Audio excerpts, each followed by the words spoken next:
आज मेरे सामने जो देश के नौजवान बैठे उनमें हम देश का भविष्य ढूंढते हैं।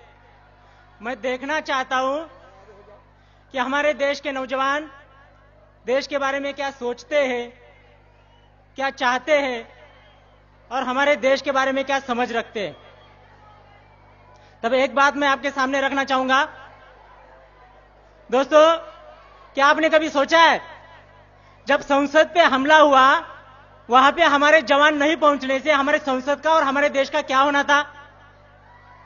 जब ताज होटल पे हमला हुआ वहां पे हमारे जवान जल्द से जल्द नहीं पहुंचने से हमारे देश का क्या होना था? दोस्तों, क्या आपने कभी सोचा है जब पाकिस्तान पैटर्न टैंक लेके हिंदुस्तान के ऊपर आक्रमण कर रहा था तब हमारा अब्दुल हमीद नाम का जवान अपना सीना चौड़ा करके सरहद की रक्षा कर रहा था और रक्षा करते समय उसने पाकिस्तान के 7 पैटर्न टैंक उड़ाए थे। अगर वही पाकिस्तान के 7 पैटर्न टैंक हिंदुस्तान के अंदर घुसने से हमारे देश का क्या होना था? आपने कभी सोचा है? पाकिस्तान जम्मू कश्मीर के ऊपर आक्रमण करते हुए हमारे श्रीनगर तक पहुंचा था, तब हमारे मेजर सोमनाथ शर्मा ने अपनी सेना के साथ पाकिस्तान की सेना को जम्मू कश्मीर की सरहद के पार खदेड़ दिया था, पाकिस्तान की सेना को सरहद पार भेज दिया था। अगर वही मेजर सोमनाथ शर्मा नहीं होने से क्या आज हमारा जम्मू कश्मीर हमारे देश का हिस्सा होना था? क्या आपने कभी सोचा है जब पाकिस्तान ने करगिल के ऊपर आक्रमण किया था तब हमारे हजारों जवानों ने बलिदान देके करगिल के ऊपर तिरंगा लहराया था, वही हमारे जवानों ने बलिदान नहीं देने से क्या करगिल हमारे देश का हिस्सा होना था? दोस्तों, आपने कभी सोचा है? तब उनके सम्मान में मैं 2 पंक्ति रखना चाहता हूं, 2 पंक्ति कहना चाहता हूं और आपका हौसला तय करेगा, आपका हौसला तय करेगा मैं आगे की बात आपके सामने रखूं या नहीं रखूं। तब मैं 2 पंक्ति रखता हूं। जिनके गर्म लहू के छींटे साहस की तहरीक बने, जिनके गर्म लहू के छींटे साहस की तहरीक बने, उनके जीते जी लोकतंत्र के मंदिर की प्राचीर बने, जिनके जीते जी लोकतंत्र के मंदिर की प्राचीर बने। और आज जवानों की कुर्बानी ने भारत का मान रखा, अपनी लाशें बिछा दी उन्होंने, ऊपर हिंदुस्तान रखा।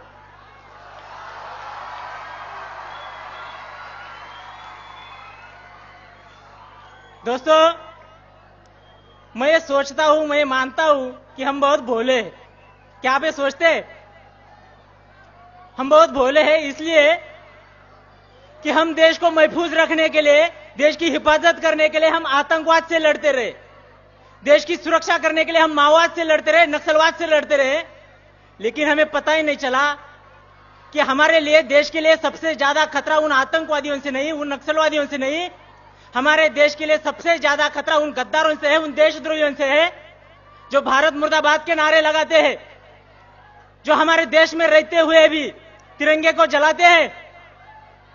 कोई बोलता है अफजल हम शर्मिंदा है, तेरे कातिल जिंदा है। बुरा इस बात का नहीं लगता दोस्तों, लेकिन बुरा इस बात का लगता है ऐसी बात करने वालों के पीछे हमारे देश में हजारों लाखों लोग खड़े हो जाते हैं, तब बुरा लगता है। मुंबई हमले का मास्टरमाइंड याकूब मेनन को फांसी की सजा सुनाई दी। जब उसे फांसी की सजा सुनाई दी उसमें कोई बुराई नहीं, लेकिन बुरा तब लगता है जब आतंकवादियों के जनाजे में हमारे देश के लाखों लोग जनसैलाब उमड़ पड़ता है, तब बुरा लगता है।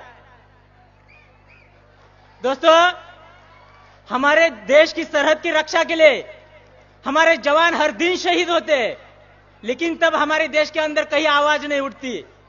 लेकिन जब हिंदुस्तान की सेना पाकिस्तान में जाकर सर्जिकल स्ट्राइक करती है तब वही हमारे देश के हजारों लोग हमारी सेना के पास सर्जिकल स्ट्राइक के सबूत मांगते हैं, तब बुरा लगता है। दोस्तों, संसद हमले का मास्टरमाइंड अफजल गुरु को फांसी की सजा दी जाती है, उसमें कोई बुराई नहीं, कोई दो राय नहीं, लेकिन बुरा तब लगता है जब हमारे देश में उसके लिए शोक मनाया जाता है, जम्मू कश्मीर में उसके लिए बंद पुकारा जाता है और जेएनयू यूनिवर्सिटी में उसके लिए श्रद्धांजलि दी जाती है, तब बुरा लगता है।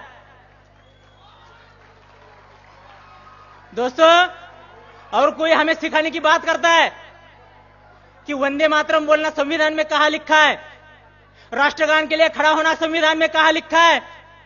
उनको मैं बताना चाहता हूं, संविधान में चड्डी पहनना कहां लिखा है? फिर भी तो आप पहनते हो। कोई बोलता है हम भारत माता की जय नहीं बोलेंगे, मैं उनको चेतावनी देना चाहता हूं, अगर इस देश में रहना होगा भारत माता की जय कहना होगा।